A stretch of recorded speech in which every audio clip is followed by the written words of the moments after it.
I'm back with Scott Patterson, and we're kicking off this whole panel thing here.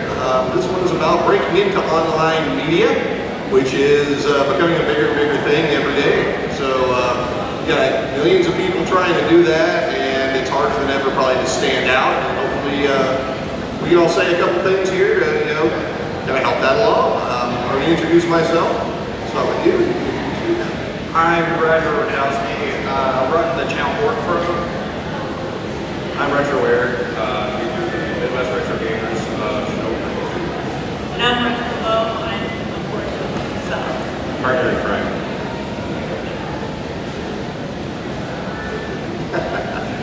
So, I mean, nowadays, it's not the pioneer days of online media anymore. Nowadays, everybody's got a YouTube channel, everyone's got a Twitch channel, everyone's doing these things. And it's not as simple as just turn on Twitch and start doing something, or just download a video. Now you've got to get yourself to stand out in a big crowd and try to make a name for yourself. It's hard, it's crowded, millions of people. Start with you. What would you suggest to someone, let's say they're starting a channel right now, whether it be YouTube, Twitch, or anything else, what do you suggest they need to do or think about doing to stand out in the track and field? First off, you have to find what your passion is. If you love video games, it's something you can do every day. Another thing is, when you're looking at all these channels, you got to find out what of your channel makes you stand out. What's going to be unique about your channel. Like, say you want to do pickup videos, you want to be unique, with your pickup videos, because there are a lot of pickup videos out there, but each one of yourself can stand out. Anything to add on that? You have to stand out, but you also have to. We actually started out just doing pickup videos. It was 2 years ago. I had no editing experience whatsoever. I always thought it was cool. Watch other people do it, the green screen stuff. It's just, I was going to learn it. And I work in IT, so computers come pretty easy. So I figured I could learn it pretty well. I'd never been on camera. She's been on camera before because she was a Paul Blue Demon playing basketball, so she did a lot of interview stuff. I had no camera experience whatsoever. So we just started doing a couple of pickup videos just to get comfortable in front of the camera.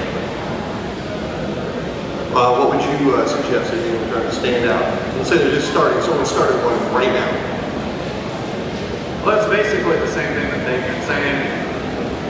One thing that you always have to remember, do what you want to do. Don't go try to be if you don't like doing pickup videos, don't do it. Don't try to copy other people, just do what you love. And believe me, if you don't like being in front of a camera, you might have a little bit of a problem. Well, I do think he hit something that I see a lot too. A lot of people, they'll look at a channel and be like, well, dude, they're getting thousands, tens of thousands, hundreds of thousands, millions of views. Well, I'm going to do the same thing they're doing. No, because there's already people doing that. There's already an audience for that. It's just like TV. If one hit TV show comes out, or video games, it's the ones that are the pioneers that want to catch on. You can't just follow the leader and expect to have success. I agree. My original thing I wanted to do wasn't really pickup videos. It was just for us to get started, get our face out there. I actually wanted to do the reality stuff, like Bill and Jay, the Game Chasers. I really thought it was interesting in what they do, how they edit. I know Billy's gone to school for it. I'm just not very amateurish, but it's fun to do. I approached him 2 years ago and said, hey, what do you think about maybe like the Midwest Game Chasers? Like the East Coast shoppers, West Coast shoppers. We could be the Midwest because we're from Illinois. And I wanted to do it right there, but I didn't have the equipment. I didn't have the software. All I had was a camera, and we were picking up good stuff. So my first great pickup was a Bounce Adventure on the NES for $16.99. So of course I didn't have no video camera. I did it on film, and all I had was a picture and a sticker. So that was our very first pickup video. But now we got comfortable. We got video, lighting equipment, green screen stuff. Learned some of the editing software. Now we're doing the reality stuff, like husband and wife got so many husband and wife teams out there, and their wives left them. It's like video games. So it's great that you married somebody who's got the same passion as you do. And Toy Tony. Just a quick announcement, if you found a plain black trifold wallet belonging to a Philip Boats, it would be amazing if you could drop that off at our info table so we can get it back to him. You guys are rock stars. Right on. Yeah.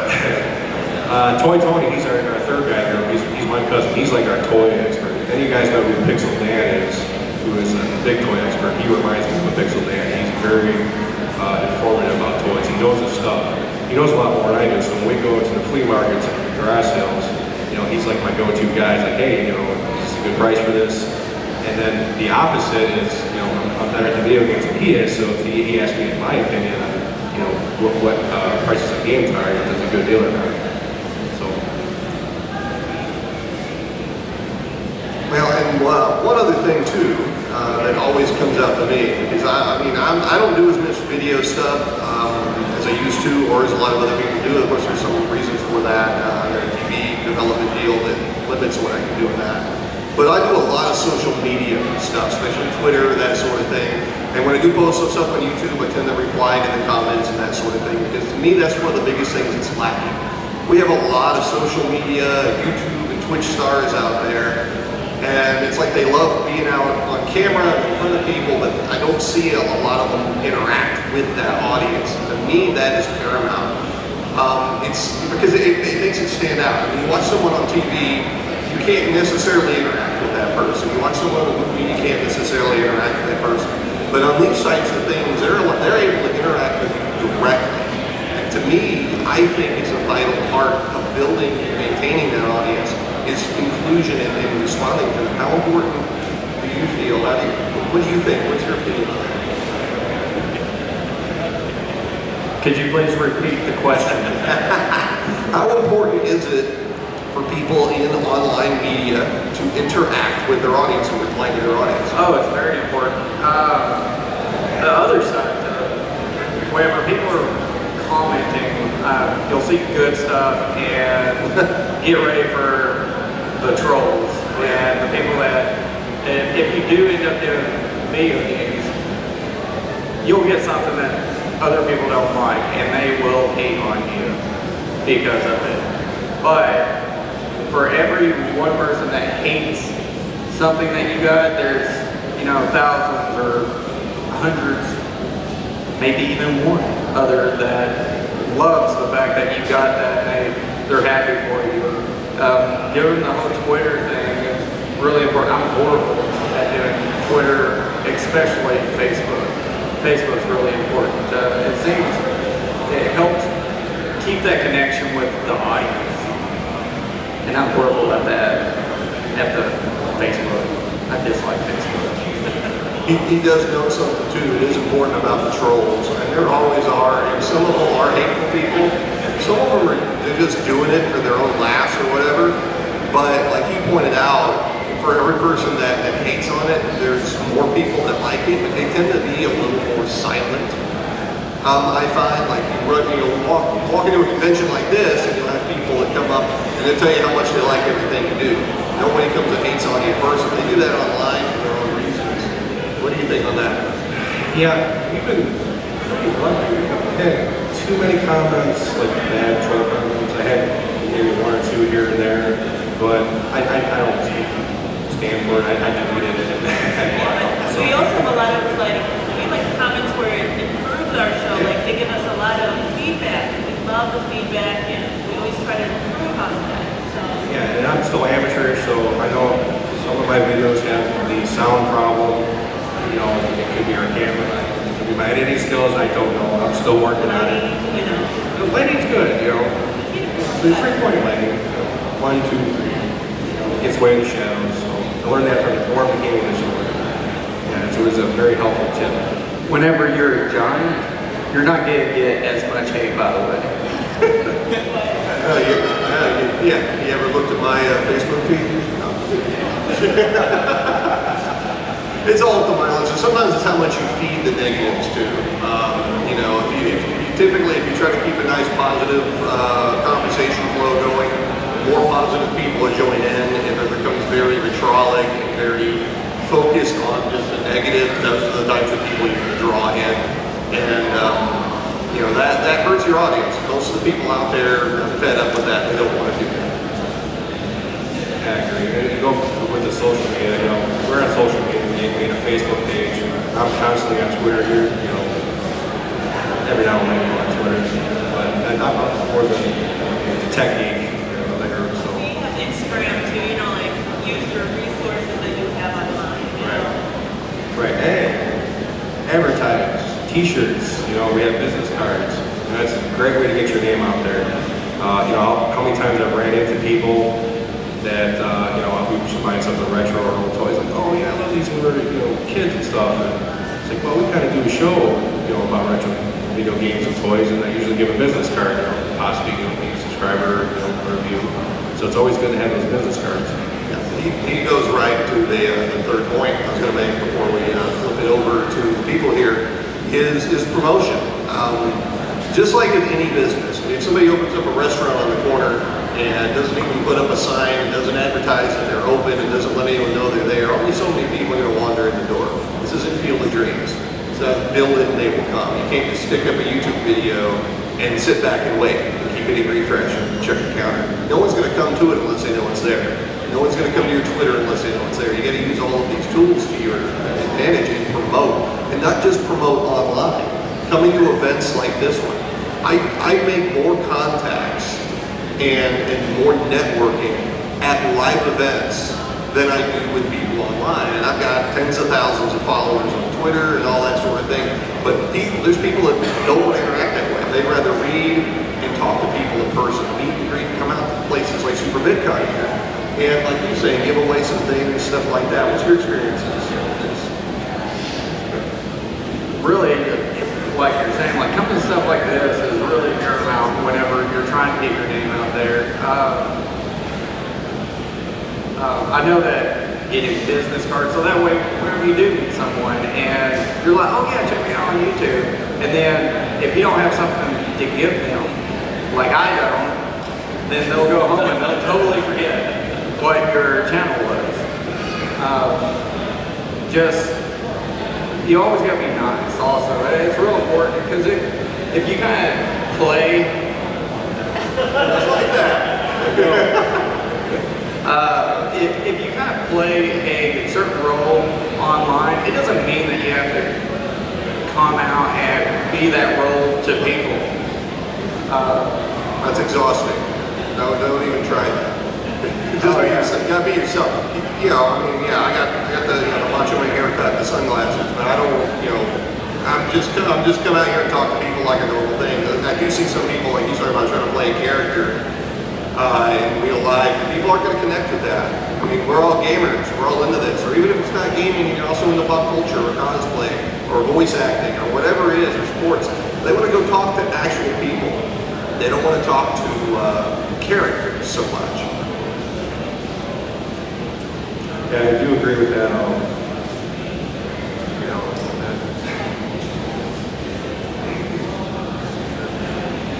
Mo, wherever you go, could you please talk into the mic? I can't hear you. Well, no, he's trying to tell me something. I don't know what he's trying to say. I mean, we just be ourselves when we come to these conventions. We're not trying to go on marriage. You know, I never thought we'd be here 2 years ago when we started this. We made so many friends and so many new people coming to conventions. And I met Ryder 2 years ago, and we're like, you know, he lives in Texas, we live in Illinois, but we Skype all the time. And my buddy James there, you know, we met last year, right? Yeah. And we Skype all the time. You know, it's a great thing about these kind of conventions and having networking and having a passion for video games. It's exciting. It's the new stuff you do. Hey, I'm trying to help you. No, you have to network. You really do. You have to really get out there, talk to people. Not only your brand, but the thing that you love. You can talk about it constantly. I know we can talk about gaming just back and forth for hours. Why not do that with friends and make more friends? So. Yep. It comes in handy for trades also, by the way. Or even for other business opportunities. you never know what path somebody's going to go on. You never know how far someone's going to make it. You know, and I see, and this is a mistake I think I see too with even some big YouTube stars. And I've done a lot of events with some of the really big YouTube stars. I'm not going to name names, but we're talking about some of the people that get, you know, a couple million views in some of the best videos and stuff, and they're acting like they're movie stars. Which is, well, or how you think of movie stars. I've met movie stars that are more down to earth than some of these people. So who's to say that at some point in time I'm not going to be in a situation where I can help them out? Why would I want to do that? You know, be nice to everyone, treat everyone with respect and professionally, and give them your time, because you know those people could become more than just a quick friend or a fan or thanks for following or whatever. Those people at some point in time, you don't know that they're not going to blow up too. You know, and if you've treated them as like a less than, you've marginalized who they are or what have you, they're going to remember that. And that's part of networking. That's part of the trick. And that's one of the biggest pitfalls I see with some of these online personalities and stuff that try to establish themselves. And I think they make that mistake of, I guess, buying their own person a little too much. You can't treat everyone here, we're all gamers, we're all here, whether we're on stage or in the seats or in the vendor booth, we're all part of the same event. That's awesome. Act like that. We got to treat everyone that way. I agree. Agreed. Well, they only give us so much panel time up here, so and we actually do have an audience. So Thank you all for coming. Yes, thank you very much. You know, there's some awesome stuff over there. I'm going to say. Do we have any questions from the audience? Anything that we can field and include you guys and gals in this? Yeah, you sir in the back. You might have to speak up.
Well, I mean, yeah, I'm just saying, unfortunately, he's 19, 20, luckily he has plenty of time to come out of his shell.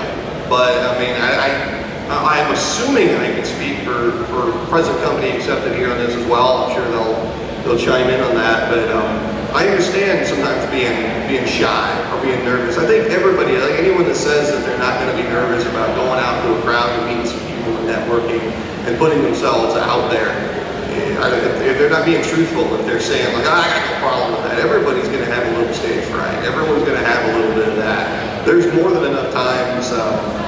Shoot, even in present day, every year I go to E3 every year, and I go there to network, and I go there to be seen and all that.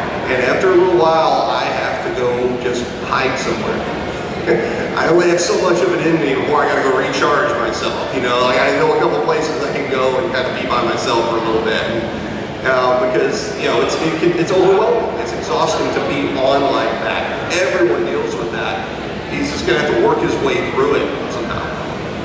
And also realize too that it's video games. Everybody loves video games. There's something about it. So you're gonna have something in common to talk about. Absolutely. I mean, if he's talking to other people that are passionate about the same thing he is, that's a plus. Even if he's shy, it's not like he's trying to have to talk to a room full of bronies or something. I don't know, not to knock a brony, but I'm saying is like, that's, if you're trying to impress people that don't have the same passion, it's a little more nerve-wracking. If you're talking to people that love the same thing you do, get in there. They love it too. Yeah, I mean, if he's really shy about coming out to meet people, you can always go on Facebook, and there's always going to be some type of group that you can join that has that similar interest. And then, you know, maybe he could just start there and build up the courage and start coming to places like this. One thing is that I'm actually pretty surprised whenever I went to my first convention, there was just as many YouTube guys there as there was Twitch. And of course, like Twitch, you don't necessarily know. This guy. Super shot. David Clothier.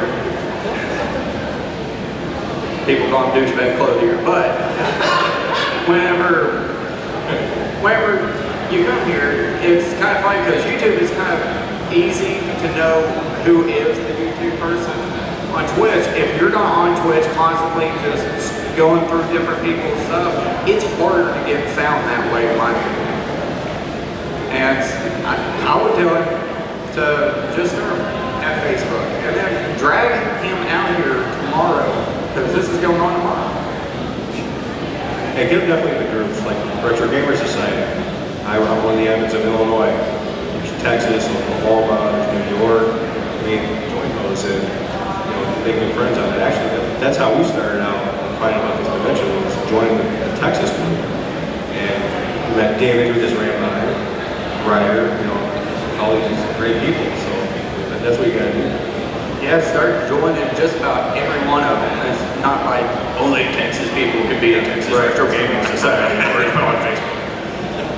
I also have a suggestion too.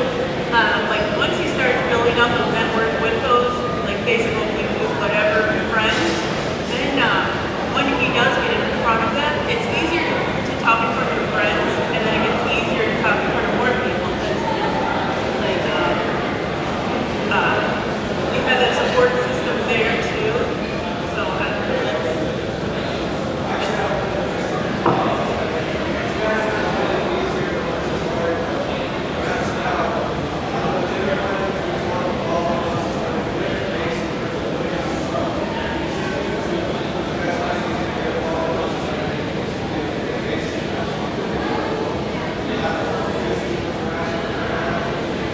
first time YouTube again?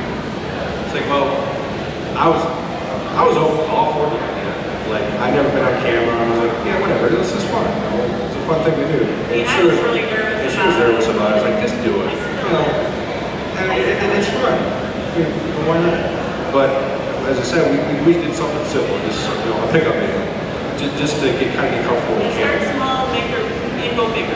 Yeah, it takes a couple times to talk strictly to a camera. And that is, like, Ladies and gentlemen, don't forget the Oklahoma Expo. Brandon, seriously. Go through the hall to find the developer and artist building as well as the main stage. That's right. Down the hallway out the front doors is the second building. Thank you, Brandon. Now, back to our regularly scheduled program. That was pretty animated. But the one thing, the big thing to keep in mind. Come on! Seriously! We're trying to have a panel! One more try.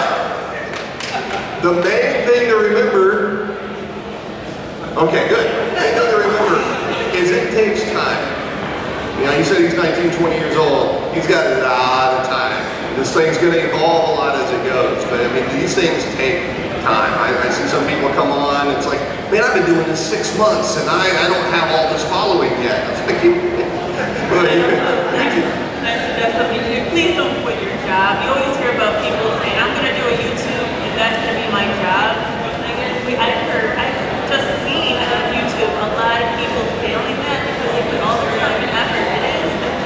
You have to do work and you also have to do YouTube until you have that following. We're not even close to that, but then you can quit your job and do YouTube full time. So make it fun. yeah, the people who make, PewDiePie kind of money, that's the exception, not the rule. And I hear a lot of nodding here, so I know a lot of people aren't making that kind of money.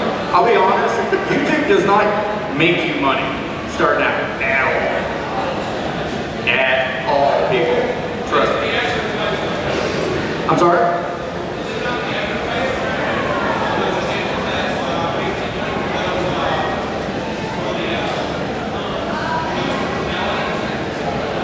You can get there eventually, but Yeah, I mean, you can join other associations like Media Wave and stuff like that, and they'll control the. And that's where the networking comes out again. Yeah, we got 1,020 subscribers and 19 or 20 videos. Those are monetized. And I'm not afraid to say that in the last 2 years, I made $30. And You can't live on $30. Well, and another thing to keep in mind too, which you mentioned YouTube specifically, YouTube changes their rules and they change their things all the time. And something I probably should have mentioned this a little sooner is to make sure you have multiple things going on, because we never know what's going to happen. Especially this is still an evolving landscape. It really is. So people who put all of their effort into saying, okay, I'm gonna put all of my energy and everything into becoming this YouTube star and monetize this, and let's say that even you have a little success. We don't know that there's not gonna be a law change, or YouTube's gonna get grumpy about a certain type of content or something, and boom, gone, over, game over. You've got to try, don't just put all your eggs in one basket, all your focus on just one platform. There's lots of them. You got YouTube, you got Twitch, you got Facebook, you got Twitter, you got live events. You do have things out there. I spend a lot of time talking to the mainstream media, going on television shows and radio shows, things like that. Get yourself out there in as many different ways as you can, and maybe one of those will even break loose for you more than, let's say, YouTube or Twitch or whatever. If you just focus on that one platform solely, that one platform could go boom, like that. Overnight, your life is changed. Be multifaceted, just like any other. If instead of following the blueprint of another YouTube guy or gal or Twitch or whatever, look at what mainstream media personalities do. Look at them. They put themselves out there, and they're on TV, and they're in radio, and they're in books, and they're in magazines, and they're doing all these different things. They're multifaceted. Be multifaceted. That's really one of the better things you can do. And plus, you can always use one of those other platforms to promote all the other things you're doing. Agreed.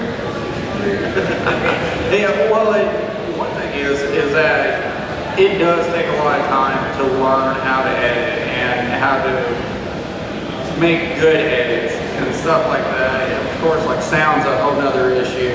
And learn what people want to see and what they respond to. Oh yeah, definitely. Sometimes it's going to be completely opposite of what you thought it'd be. You'll know what people like because they'll tell you in the comments. Trust me. Oh yeah, they will. Yeah, if you look at our reality type shows, we have a lot more views than we do like a pickup video. So I noticed that people like the game hunting out for a while. I love it too. That's why I wanted to do it. So definitely kind of find something that people are interested in and want to watch. And just as long as you keep in mind, it's got to be something you like doing.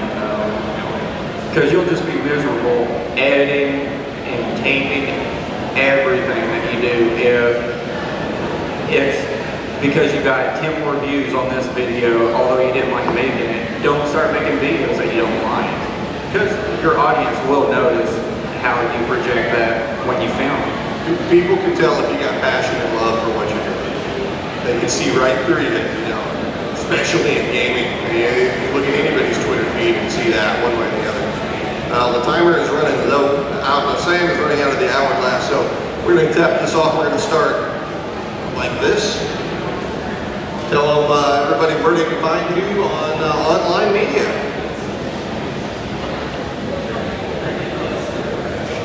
Talking to the microphone.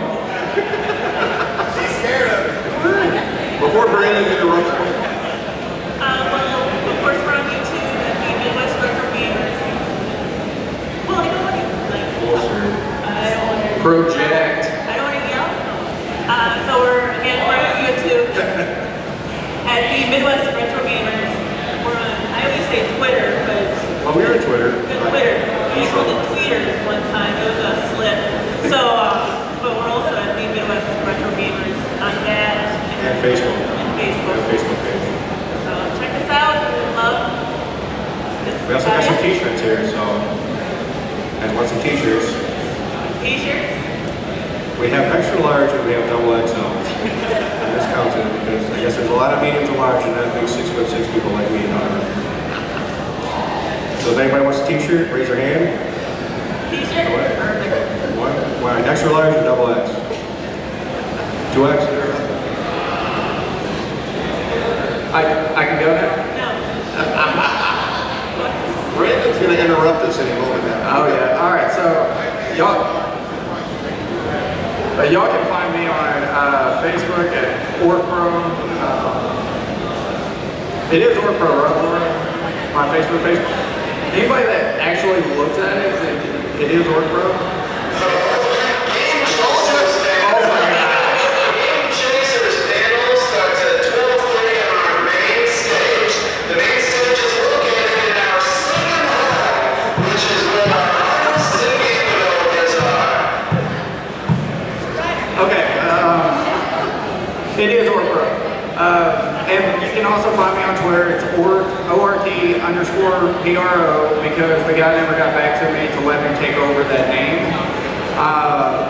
Just ORTPRO anyway. And then ORTPRO on YouTube. And you can find me mostly on Twitter at OriginalPSP. You can also hit my website, PatrickScottPatterson.com. See all kinds of events I'm going to be to. Learn about how to support Operation Supply Drop and Connor's Cure.